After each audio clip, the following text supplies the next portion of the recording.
Hey guys, so I'm going to talk to you today about some of the basics of the lore. Are you ready? Alright, first off, we have the superhero team, which is led by Indumati and guided by Luna, the Guardian of Dreams. It is known as Dreams, and their motto is bringing hope to people and to allow them to allow their dreams to be born and to be fostered and to end up being the stuff dreams are made of. And Indumati herself is a war crime survivor whose dad was sacrificed himself to, protect her and her mom. Her mom, escaped to the moon and, entrusted, Indumati to the Guardian of Dreams after she was gravely injured. And then he wound up going on to awaken a true art of the moon with Luna's help, and became trained for 1,000 years in a time-space segregated dream space in order to become a hero. She would later go on to find like-minded friends across not only the human realm of St. Joan, but in a city that she protects in fairyland, but in many different realities, and even across time and space and Earth Eye. Yeah. Alright now. Next up we got Red Moon.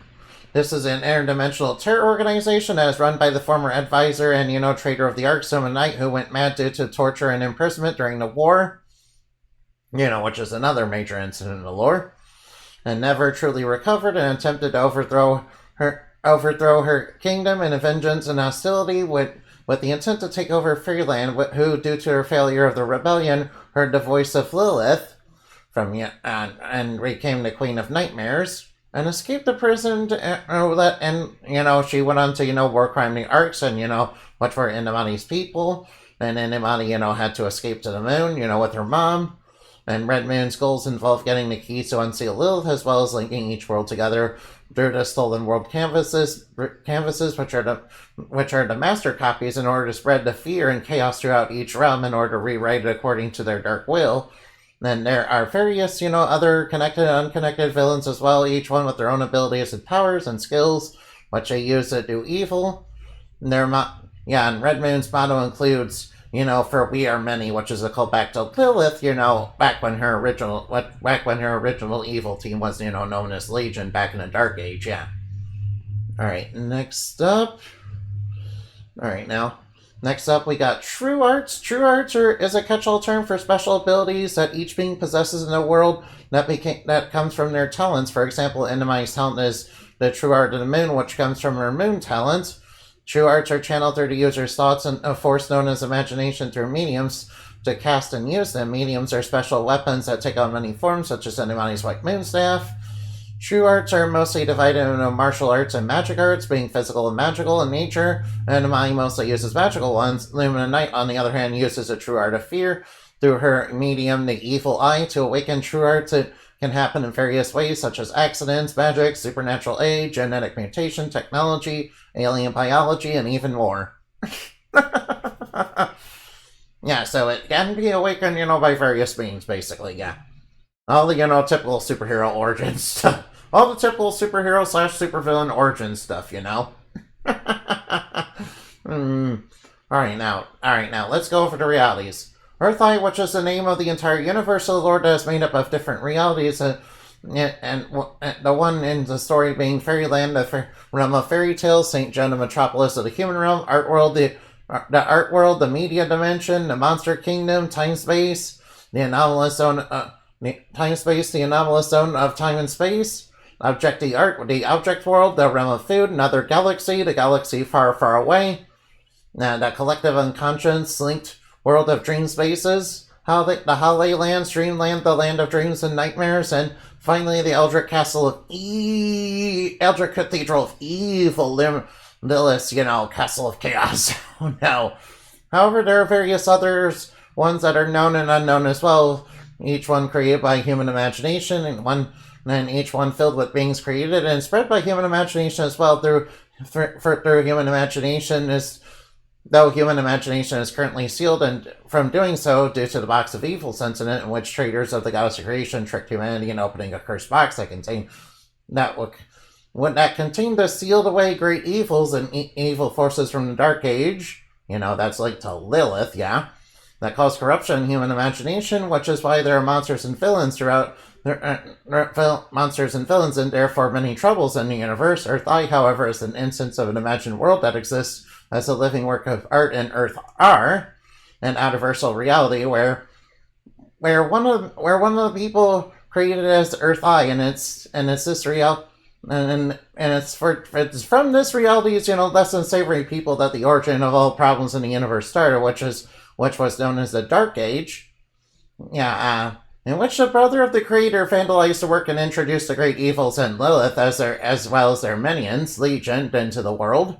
In the God's creation, the avatar of the creator and their servants were created as a response by the creator in order to defeat them, which they ended up sealing away the great evils inside of the box of evils, which inevitably did get opened by humanity because some of the God's creation's followers betrayed her.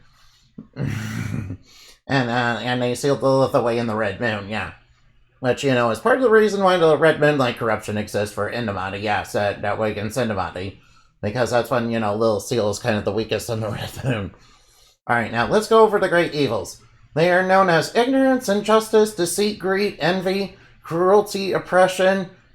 Wait, I better restart this. They are known as ignorance, injustice, deceit, greed, envy, obsession, cruelty, and arrogance. They are ruled by dark entities known as Nimrod, Judgmentor, Casaboni Protagonist, Mammon, Bitterroot, Schumann Fraud, War Machine, and Morningstar, and our heads that are part of Yaldabaoth, a dark commander known as the Questing Beast in ancient tongues, ruled by the Queen of Evil Lilith. They're also the ones There's also the one created by the Box of Evils, causing corruption to humanity, which both great evils and the traitors of the goddess used as a means to justify the oppression and do harm to others while touting their dark supremacy over the world. There is also the shadow of Scroller, an universal entity which could one day regain its power and once again terrorize the world due to its grudge against his brother to creator. And then there's also the fusion of the body and heads, which is known as of the great evils, known as the dystopian overlord, the dark ruler of despair, that rules over the system of horde and oppression. Let's see, we got eight main ones. There's also, a Scroller and also Lilith, and there's also the fusion one that's just known as the dystopian overlord, and also there's the one, born of the Box of Evil's corruption of humanity, which is known as the glitch code. That's basically what I'm saying. Alright, now let's go over the traitors of the goddess. They were led by the Muse of Darkness, who was unhappy with humanity being chosen to be the goddess's children, and because they were very different from them and seeing the capacity for their creation and abilities that they had imagined, through the power of tulpomancy, hatched a plan to try and declare humanity and their creation and their world as sinful and unclean, and gathered like-minded individuals among the goddess's former servants, and on a plan with the intention of using what they hoped would result in the eradication and destruction of what they so despised, to turn it around to overthrow the goddess for what they considered their world and that they wanted it to be. The plan was to trick humanity into opening the Box of Evils, which contained the great evils, and and the Box of Evils was a prison of the great evils. What happened at the end of the Dark Age when they were defeated originally, which succeeded, but the goddess was quick to exile said gods and goddesses and strip them of their divine authority and rank and power in the world and give them a curse that one day a spider would kill them. The goddesses and goddesses didn't think much of it, and for a while successfully subjugated humanity under their rule, and even led them to war with their own creations, which were their creations of their tulpas and tulpomancy, by convincing them that they were demons that through the corruption of the goddess. By basically convincing that humanity that their creations were Demons, by basically corrupting the goddess of creation's religion into make protagonism. However, one of them, known as Athena, would go to turn a woman into a spider monster known as Arachne due to her jealousy and wish to suppress the power of true arts to claim it for herself. But Arachne would go on to destroy most of them, save for a few, and then seal the great evils up again with the spider's curse and become an instrument of judgment upon heaven and earth, but would be known as the Dark Lord forever and ever due to propaganda by the gods, even in the modern age, which protagonism at the behest of those traitors spread. Yeah. Basically, protagonism is basically a corruption of, the goddess of creation cult that, that was basically planned by the gods to, basically take over and, basically make it more their what they wanted, to spread, yeah. Alright now. Alright now, let's go on to the modern age. Due to numerous wars and conflicts between realms building up and a massive war breaking out, this would result in Indumati, who is on a mission of peace, getting caught in it and leading her to her madness, betrayal, and corruption into Lilith's vessel. The age that happened shortly after this, the modern one, is where Indumati would grow up and become a hero, and go on to form dreams and become the hero of Saint Joan, and with her friends be the heroes of many realities. All right, now. In this age, Luminite and Red Moon are looking to unseal Lilith from the Red Moon and are restarting again the ancient conflicts of the past and causing new ones to occur in each realm in search of the keys we use to unseal Lilith and the Red Moon, which the goddess of creation tried to hide. But furthermore, Indumati and her friends must recover the world canvases and purify the corruption of each world and bring the villains responsible for each instance of chaos to justice in order to stop Luminite before the Blackest Night. And a new dark age happening. Yeah, which is basically Lilith's school, basically. Alright, now let's go over Tulpas and Ewas real quick, alright? Aside from humanities and gods, all magic beings from humanoids to people to anything else that could from humanoids to people to anything else people could imagine, including fairies like Indumati, they, much like the worlds making up Earth-I in their various realities, are the product of human imagination, and thus carry their dreams and desires, many grand, many perverse, many warped, some inspirational, some mimicking divine, some telling tales of legendary creatures and brave heroes and whatnot, all born. However, due to the opening of a box of evils, human imagination, thus the worlds and those born of tulpas made by humans experience corruption, and thus Ewas were born out of the warps and bends of the human psyche, and that's part of the reason why there are monsters as well as vile villains, as well as certain dark aspects of things created by humanity, such as the Red Moon-like corruption that turns Indumati into a darker, more sadistic, and violent alter ego, Indumati. Due to this, the power of tulpamancy would create a big war until Grey, a powerful true artist with the power of writing, would use the power of Phoebe, a powerful being descended from the Celestials, to create a conceptual level seal over it via the goddess creation's blessing in order to seal the power of tulpamancy, then contain many of the destructive and more violent creatures of humanity within the Book of Sealing, which would end the Tulpa War, and which corrupt tulpamancers and those seeking power of the inner worlds over others in the dream space would happen at the behest of the gods by via, Father Dull, who was the first priest of protagonism, who was basically, planning on basically infiltrating people's dream space, imposing his tulpas upon everybody else's minds, and, basically doing a mass brainwashing campaign, all in the name of the gods, basically, yeah. The ones that portrayed, the goddess of creation. Long after that, the Book of Sealing was basically made as a response because, of the dangers of tulpamancy due to the corruption, basically. Long after that, the book would later be stolen and the seal broken by Luminite as part of one of her villainous plans to invade the collective unconscious to get one of the keys to unseal Lilith, while allowing the then immortal Father Dull to resume his vile designs as for mass mind control over everyone's dream space once again with his true art of theater, causing resurgence of the Tulpas War incident, which would later be thwarted by Indumati and her allies. Yeah. Oh yeah. Alright, now. Alright, we're finally towards the end. I apologize if I'm stumbling over my words every now and again. I'm sorry. I swear, I am definitely 100% not using AI. No. Well, I can vouch for that. Yeah, I came up with all this on my own. We don't need no dream machine in this dojo. I'm just kidding. Anyway, lore incidents in the lore. There are various incidents which led to massive arcs in the story, which includes the War of Dreams and Nightmares, which happened in Dreamland, which was basically, basically what happened in the War of Dreams and Nightmares, it was basically, the Boogeyman and the Astarte and, Callista, they basically teamed up to basically kidnap people and, trap them in, fantasy worlds that basically brainwashed them. Yeah. And then there was a time-space war, which, led to the time-space convergence, but, almost ripped apart all the time and space because, Illuminati, convinced the politician that, messing around with history was a good idea.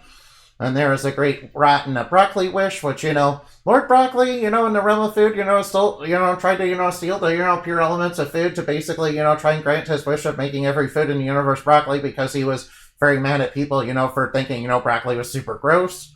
Which, broccoli is super gross.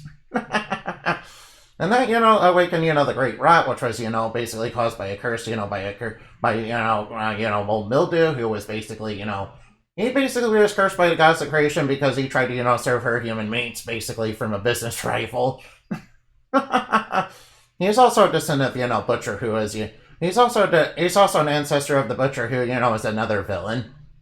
Yeah, with very different abilities, And then there's the Mirror Shards incident, which happened in Fairyland, which, involved the Snow Queen and Kiribati basically being involved in, the production of Mirror Shards, and also the Mirror of Reason, which, the mirror shards would corrupt people and, basically infect their minds and all that.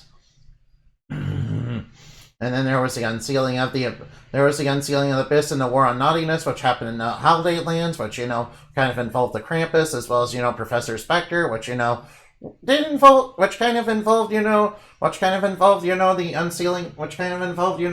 unsealing of a whole bunch of, the accursed dead, which were, very bad people that were sent to basically the Abyss, to basically, be separated from everybody else, and they were very, very, very angry, and, Professor Spectre kind of unsealed it as part of the Illuminati's plan to basically get one of the keys.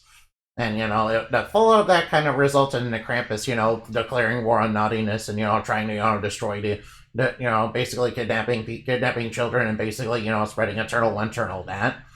And there was a research into the Tulpa War, which I already covered. Basically, I just covered that, not too long ago. Then there's the Dimensional Merge, which was caused by, Dark Shovel, He basically sold technology that, could merge the digital and the real because he wanted to, get all that, because he wanted to get that money from, making microtransactions and all that, into reality. And the way he was doing it was by basically, turning people's souls into gold, yeah. Because he is an evil, dirty capitalist, yeah. And there was a Paraplite pandemic, which happened in another galaxy, which involved, Parasite Brain, as well as various aliens. Yeah, it started off, involving various aliens that were involved in, involved into conquest and, slavery and, the theft of true arts, which, involved the Martians, as well as the Star Jellies. Then it evolved into Parasite Brain, basically trying to take over the entire galaxy, and, moving on, and trying to move on Earth I. And he's like a big old evil parasitic brain that, can mind control people on a massive scale. And he done so to various galaxies before that. Then there's also the Art of Blood and Horror, which was basically, that was basically Citaro and, the plan for the World Canvases, which, Citaro is kind of an evil, Linean Sid who, basically has the power of the mad artistry. And she's kind of infected by, this crazy, evil brush that, contains the Muse of Darkness, which, she's like the Muse of Darkness was like the leader of, the Traders of the Gods that, kind of led to all this. That kind of led to the Box of Evils incident. And there was the Usurpers of the Monster Kingdom that was basically involved Arachne, which, I did briefly mention her before. Basically, Arachne and her descendants were basically running the Monster Kingdom because they, fought for monster rights and, reestablished tulpas as their people. As, with their rights that, people enjoy. And, yeah, there were some people, in protagonism that were not very happy about that. As well as, basically there was this one crazy vampire who was basically known as Count Edgeworth, who basically thought he should deserve it. And he was kind of previously rejected for, Arachne's position. And then he was like, no, I deserve it more, and I'm going to take it by force, basically. And of course, there's the many chimeras of Dr. Blackfly, which, basically started off with, Indumati fighting gangsters and, St. Joan. And then it kind of evolved into, fighting Dr. Blackfly. And Dr. Blackfly, he's like this mad scientist who he's a mad scientist who basically got fused with a parasitic black fly, due to a teleportation experiment, and then, became all about, robotics as well as, genetic splicing, and he kind of made a bunch of chimeras to basically terrorize the city. And that was really not good. And of course, the Blackest Night is, what Lumina Knight is basically planning to do once she gets all the keys. And, basically unseal Lilith, which is, not a good thing, because Lilith will basically destroy all of reality. By basically making it into a massive nightmare world. In fact, she'll basically destroy all realities, in Earth Eye, because she's basically, a powerful, eldritch evil entity, yeah. Nah. And then there's Hand of Destruction, which is more of a bonus scenario, which, involves, the Ghost of Scroller. Yeah, his hand is, still trying to cause trouble in this world, and he's trying, and he's and we have to, defeat his influence once and for all, and he's like, an outerversal entity that basically was, the creator's brother, which, the consecration was basically the avatar for, and, he comes from Earth, and, Scroller's, original main body comes from Earth R, which is basically the real number space, compared to Earth I's, imaginary number space. All the scenarios were caused by various villains, which that is true. Many of them working together and were involved in different ways in each incident, and the major reason for each of them was largely because of Lumina Knight in an effort to obtain the keys of chaos to unseal Lilith from her prison in Red Moon, and cause chaos in each reality, and had in each and every one of them, which was caused by linking each world's master copy of the world canvases together to paint over them, and making those called by her will that were willing to work with her to be key players in the troubles for each of the realms, with the end goal of each world's life, which the end goal was to offer each world's life over to Lilith and the Blackest Night in order to turn all the realms into nightmare realms, which I did mention, for her and her servants to rule over after their own will at the cost of everything else. So basically, they're planning on rewriting reality after their own desires, which is basically the goal of Red Moon, yeah. And those basically are going to cost everybody everything, and that's not good. Though the real intention of Lilith was to destroy each realm and all realities and their impure life to rule them all as an absolute goddess, a thing unknown even to Lumina Knight. Yeah, so basically Lilith has her own goals and was using Lumina Knight and, Red Moon all along, for her own ends, Alright, now. Thank you guys for listening to all that. I highly appreciate it, yeah. I hope this will illuminate you on some, most of the lore, I will probably try to cover more of it later, yeah. And thank you for watching. I hope you had plenty of fun. Remember to fly like bat and shine like the moon. For we are stuff dreams are made of. As leader of dreams, that's basically our, catchphrase, yeah. Goodbye.